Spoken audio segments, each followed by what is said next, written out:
Une panne inédite provoquant une pagaille et des retards significatifs au départ en pleine période de pointe à l'aéroport d'Orly.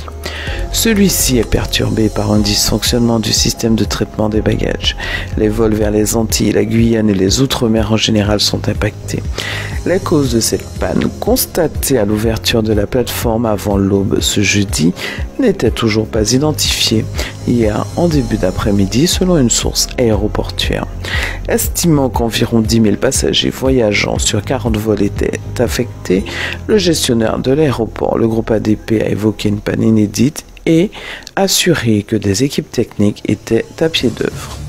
Si la situation perdure, 40 vols vont être affectés, ce qui représente 10 000 passagers, a indiqué l'aéroport.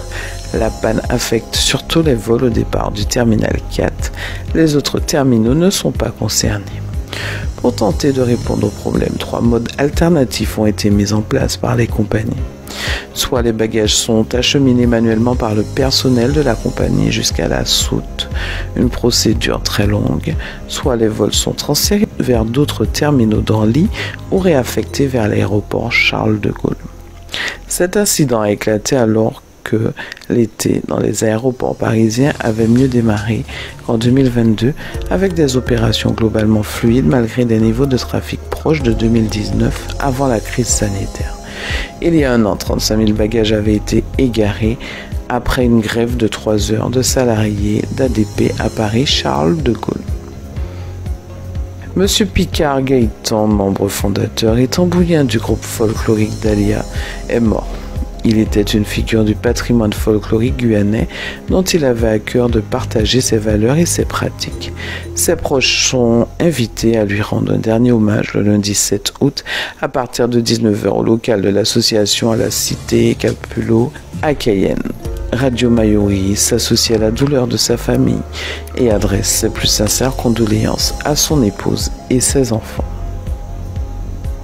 Les salines de Rémière-Montjoly brûlent. En l'espace de 3 jours, 3 feux se sont déclarés sur et aux abords de cette grande plage de l'île de Cayenne.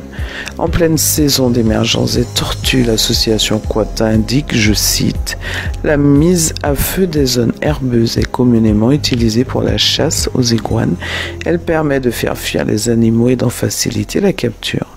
Or, les salines sont un espace protégé, la chasse y est interdite. » Difficile en revanche de caractériser l'origine volontaire ou non de ces départs de feu. Côté gendarmerie, aucune plainte n'a été reçue pour ces faits.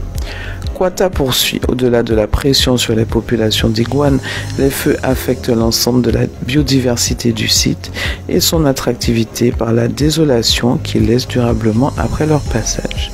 Un mégot jeté, un déchet de verre, les activités de vacances telles que les barbecues sont de nature à engendrer ces incendies.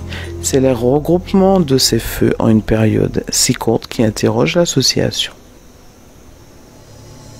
Ce 1er août 2023, la mairie de Cayenne a présenté un nouveau projet à plusieurs riverains du secteur de Baduel, Raban, lors d'une rencontre citoyenne dans les locaux de la Ligue de football de Guyane.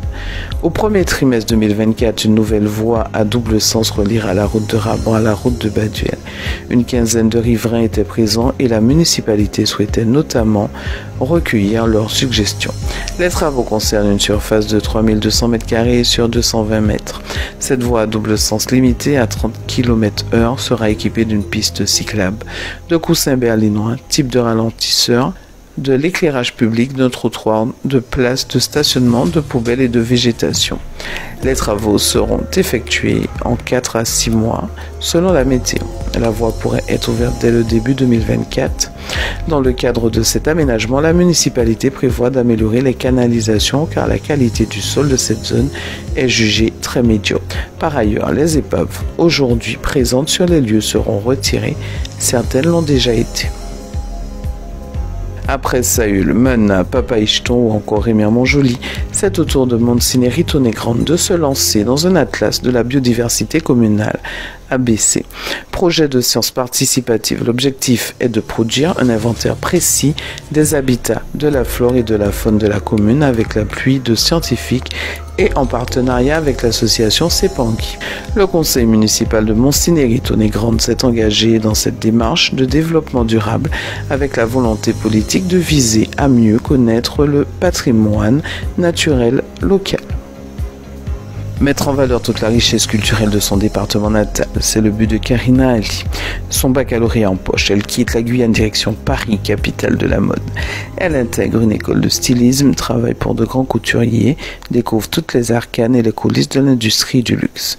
Plus exactement, une fusion entre la perlerie amérindienne et l'éclat de l'or, une symbiose entre la tradition et la modernité. Karina Ali fonde le studio Wéhéli. C'est un hommage à son grand-père amérindien de la communauté Téko et sa grand-mère d'origine créole. Wéhéli veut dire femme en Wayana. Au-delà de la création de bijoux, c'est tout un projet de valorisation de l'art de la perlerie qui est mené. C'est la fin de ce flash, je vous remercie de l'avoir suivi et à demain sur Radio Mayuri.